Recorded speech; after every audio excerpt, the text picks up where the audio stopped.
نحمده ونصلي على رسوله الكريم اما بعد فاعوذ بالله من الشيطان الرجيم بسم الله الرحمن الرحيم وإن كان ذو عسرة فنظرة إلى ميسرة وأن تصدقوا خير لكم إن كنتم تعلمون واتقوا يوما ترجعون فيه إلى الله ثم توفى كل نفس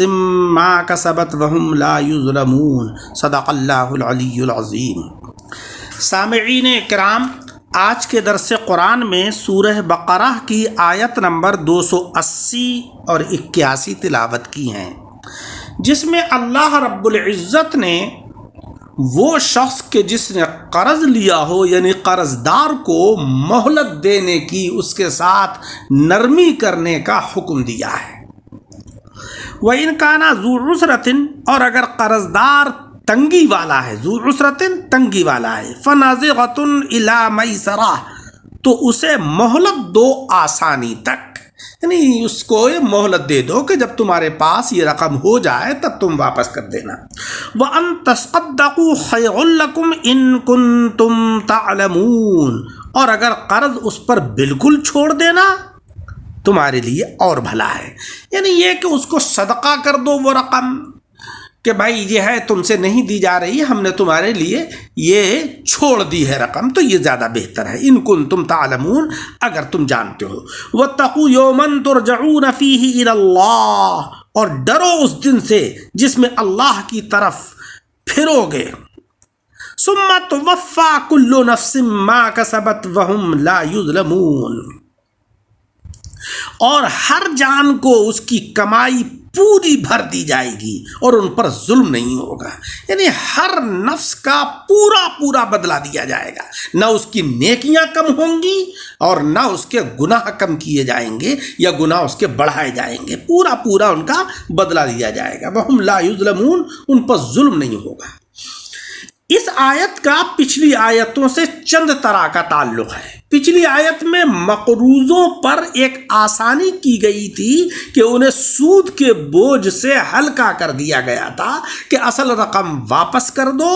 اور جو سود ہے وہ معاف کر دو۔ اب ان کے لیے دوسری آسانی یہ ہو رہی ہے کہ انہیں ادائے قرض میں مہلت دی جا رہی ہے کہ جب تمہارے پاس یہ رقم ہو جائے تم اس کو واپس کر دینا۔ پچھلی آیتوں میں عام مقروضوں کے احکام بیان ہوئے تھے، اب خاص مقروض یعنی وہ شخص کے جس کا کہ دیوالیہ نکل گیا ہو تو دیوالیے کے احکام بیان ہو رہے ہیں کہ اسے اتنی مہلت دو کہ وہ کما کر تمہارا قرض ادا کر سکے۔ سود کی آیتوں سے پہلے صدقے کی رغبت دی گئی تھی، اب مسلمانوں کو ایک خاص خیرات کی طرف مائل کیا جا رہا ہے، یعنی اگر کوئی مقروض تمہارا قرض ادا کرنے سے قاصر ہے، اس کے پاس اتنی رقم نہیں ہے، اس کا نقصان ہو چکا ہے، تو تمہارے لیے ایک طریقہ تو یہ ہے کہ تم اس کو مہلت دے دو، اور دوسرا سب سے بہترین طریقہ یہ ہے کہ تم اس رقم کو اسی پر صدقہ کر دو، اس کو معاف کر دو۔ اس آیت کا شان نزول یہ ہے کہ وہ 4 شخص جو ثقفی بھائی تھے، جن کے بارے میں ہدایت آئی تھی اور کہا تھا کہ ہم اللہ تعالیٰ اور حضور علیہ السلام سے جنگ کرنے کی طاقت نہیں رکھتے ہیں، ہم سود لینے سے توبہ کرتے ہیں، اپنا اصل قرض ہی لے لیں گے، یہ کہہ کر وہ اپنے مقروضین یعنی بنی مغیرہ کے پاس گئے اور بولے کہ سود ہم نے سب تم پر معاف کر دیا، ہماری جو اصل رقم ہے، اصل قرض ہے وہ ادا کر دو۔ انہوں نے کہا کہ ابھی تو ہم تنگ دست ہیں، کچھ مہلت دو، آمدنی ہوتے ہی سب سے پہلے تمہارا قرض ادا کر دیں گے۔ انہوں نے انکار کیا اور فوراً ادا کا مطالبہ کیا۔ تب اللہ رب العزت نے یہ آیت نازل فرمائی اور ان سے فرمایا کہ یا تو تم ان کو مہلت دے دو اور بہتر یہ ہے کہ تم جو ہے وہ معاف کر دو۔ اس آیت کے اندر مسلمانوں سے خطاب ہے اور یہ کہا جا رہا ہے کہ اے مسلمانوں، اگر تمہارا مقروض یعنی جس کو تم نے قرض دیا ہے تنگ دست ہو، وعدے پر قرض ادا نہ کر سکے، تو اس کو مہلت دے دو کہ جب گنجائش ہو تب وہ تمہارا قرض ادا کر دے۔ اور اگر ایسے فقراء اور مساکین سے تمہارا واسطہ پڑ جائے جو بالکل قرض ادا کرنے سے قاصر ہیں تو معاف کر دینا تمہارے لیے مہلت دینے سے زیادہ بہتر ہے، کیونکہ اگر تم اپنے قرض سے آزاد کرو گے تو رب تبارک و تعالیٰ تمہیں اپنے قرض سے آزاد کر دے گا۔ اگر تمہیں اس کی خبر ہو تو تم اس کو ضرور معاف کر دو۔ تم بھی کسی کے مقروض ہو، اور وہ ذات کے جس کے تم مقروض ہو وہ کون ہے؟ وہ اللہ جل شانہ و عم نوالہ ہے۔ تم اس کے بندوں پر رحم کرو گے، وہ تمہارے اوپر رجوع برحمت ہو جائے گا۔ اپنی اس پیشی کے دن سے ڈرتے رہو، واتقوا یوما ترجعون فیہ الی اللہ، اپنی اس پیشی کے دن سے ڈرتے رہو جب تمہیں بارگاہ الہی میں واپس کیا جائے گا، تم اسی کی طرف کو لوٹ کر جاؤ گے، اور ہر شخص کو اس کے سارے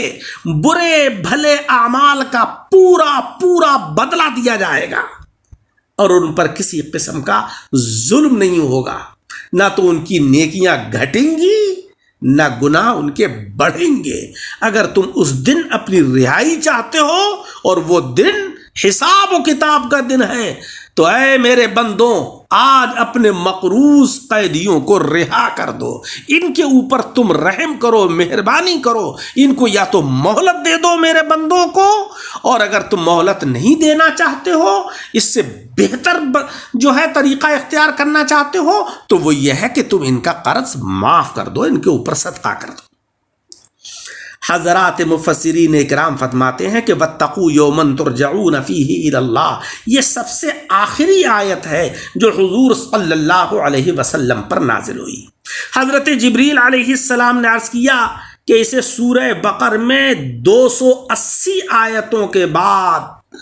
رکھیے، چنانچہ بیان یہ یہاں پر رکھی گئی۔ اس کے بعد حضور علیہ السلام دنیا میں 21 روز تشریف فرما رہے، اور بعض روایات میں ہے کہ 7 روز، اور بعض میں ہے کہ 9 دن اس عالم کے اندر جلوہ گر رہے، بلکہ بعض روایتوں میں ہے کہ یہ آیت وفات شریف سے 3 گھنٹے پہلے نازل ہوئی تھی، جیسا کہ روح المعانی نے کہا ہے۔ مگر حضرت عبداللہ ابن عباس رضی اللہ تعالیٰ عنہ فرماتے ہیں کہ آخری آیت سود کی آیت ہے، ہو سکتا ہے کہ احکام کی آیت میں سود کی آیت آخری ہو، اور مطلقاً آیات میں یہ آیت یعنی واتقوا یوما ترجعون یہ آیت آخری ہو۔ یہ بات یاد رہے کہ قیامت کا دن 50,000 سال کا ہوگا، اس دراز عرصے میں بہت کام ہوں گے۔ سب سے پہلے حیرانی ہوگی کہ اتنا طویل دن، پھر پریشانی شروع ہوگی، پھر اس کے بعد سفارش کرنے والے کی تلاش شروع ہوگی، پھر نامہ اعمال کی تقسیم ہوگی، پھر مقدمات کی تحقیق اور تنقیح اور گواہیاں وغیرہ ہوں گی، سب سے آخر میں فیصلے ہوں گے، پھر ہر ایک کو اس کے ٹھکانے پر پہنچانا ہوگا۔ چونکہ فیصلے اور ٹھکانوں پر پہنچانا سب سے آخر میں ہوگا، اس لیے یہاں پر ثم توفیٰ ارشاد ہوا، کیونکہ ثم جو ہے وہ تراخی اور مہلت چاہتا ہے، اور توفیٰ کل نفس کی تفسیر اس جملے نے کی وہم لا یظلمون، اس دن جو ہے وہ تمہارے اوپر کوئی ظلم نہیں کیا جائے گا، نہ تمہاری نیکیاں کم کی جائیں گی اور نہ تمہارے گناہ بڑھائے جائیں گے، یعنی پورا پورا بدلہ دینے کا مطلب ہے کہ ان پر کوئی ظلم نہیں ہوگا۔ یہ مطلب نہیں ہے کہ فضل ربانی بھی نہیں ہوگا، اور نفس سے مراد صرف وہ مکلف انسان ہیں کہ جنہیں اعمال کا موقع ملا، یعنی اعمال کا موقع ملا اعمال نہیں کیے، تو نفس سے مراد یہاں پر مکلف انسان ہے۔ انسانوں کے چھوٹے بچے دیوانے وغیرہ اپنے اعمال سے نہیں بلکہ اللہ تبارک و تعالیٰ کے فضل سے بخشے جائیں گے، لہذا یہ آیت کریمہ بالکل واضح ہے، نہ تو دوسری آیات کے خلاف ہے نہ احادیث مبارکہ کے مخالف ہے۔ لب لباب یہ ہے کہ مقروض کے اوپر مہربانی کرنا چاہیے، اس کو مہلت دینا چاہیے، اور بہتر یہ ہے کہ اس کے اوپر جو قرض ہے اس کو معاف کر دینا چاہیے. جب اللہ کے بندوں پر ہم رحم کریں گے تو اللہ جل شانہ و عم نوالہ ہمارے اوپر رحم فرمائے گا. اللہ تعالی ہمیں قرآن عظیم پڑھنے، اس کو سمجھنے اور اس کے اوپر عمل کرنے کی توفیق عطا فرمائے. درس کو سن کر احباب کے ساتھ شیئر کریں، اور جن احباب نے ہمارے یوٹیوب چینل دعوت حق درس قرآن کو سبسکرائب نہیں کیا ہے وہ سبسکرائب کر لیں، تاکہ ہر ویڈیو، ہر درس ان تک آسانی سے پہنچے.